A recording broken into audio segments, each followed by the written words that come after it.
We've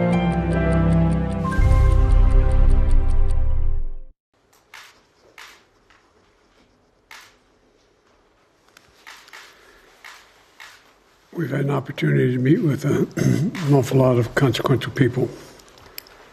But I can say that the ones who stand out in your mind are those whose relationship and interaction with you are consistent with their reputation. When the Queen had us to the castle for tea and we were joking crimpets, she kept offering me more. I kept eating everything she put in front of me.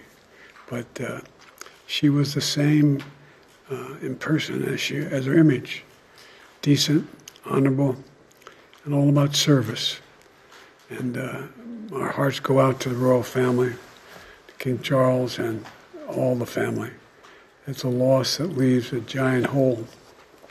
So to all the people of England, all the people of the United Kingdom, our hearts go out to you, and you were fortunate to have had her for 70 years. We all were.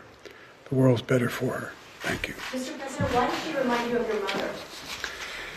Just because the way she touched when she leaned over, the way she had that look like, are you okay? Anything I can do for you? What do you need? And then also make sure you do what you're supposed to do.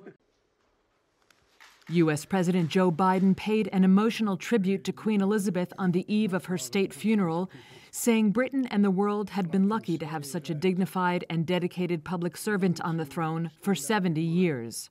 So to all the people of England, all the people of the United Kingdom, our hearts go out to you, and you were fortunate to have had her for 70 years. We all were. The world's better for her. Biden was among the scores of international dignitaries and royals who have arrived in London for Monday's funeral. He followed other world leaders in appearing on a balcony overlooking the Queen's coffin in historic Westminster Hall, making a sign of the cross and placing his hand on his heart in reverence. Biden also attended an evening reception with King Charles, along with French President Emmanuel Macron, British Prime Minister Liz Truss, Israeli President Isaac Herzog, and Dubai's ruler Sheikh Mohammed bin Rashid Al Maktoum, among many other world leaders. The period of mourning has already drawn hundreds of thousands of people to central London, many clamoring to view floral tributes and simply soak up the atmosphere.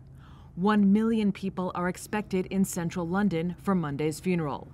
London's police force has described the funeral ceremony as the biggest security operation it has ever undertaken.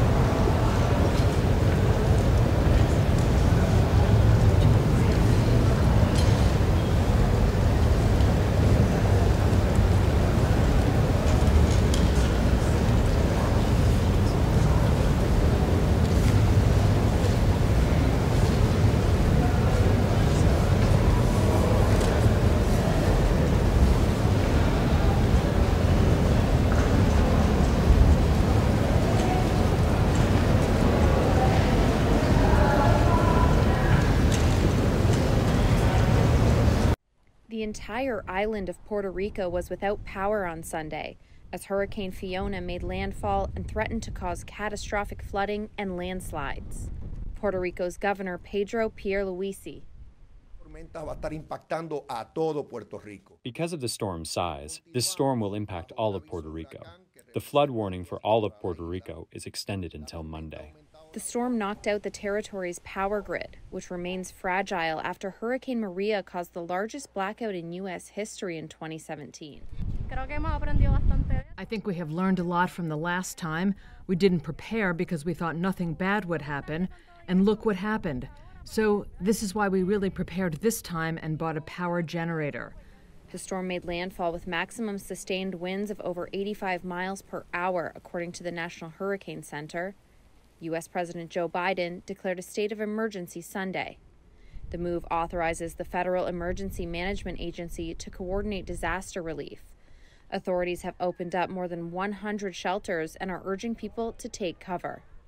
The storm is already being blamed for at least one death. Puerto Rico's ports have been closed and flights out of the main airport canceled.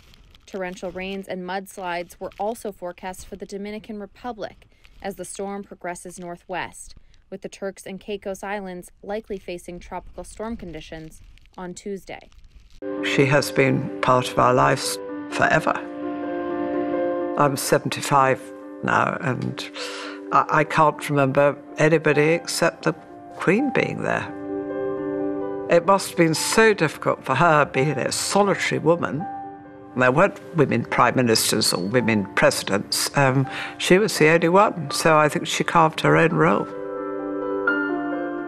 She made a rule that she had her private time and her private passions and then her public role, and I think that is very important that, you know, the diary is planned out so you know when you're on duty and when you've got to do things. And then when she went up to Scotland in August, you know, that was the moment where it was her enjoyment. She's got those wonderful blue eyes that when she smiles, you know, they light up her whole face. I'll always remember that smile. You know, that smile is unforgettable.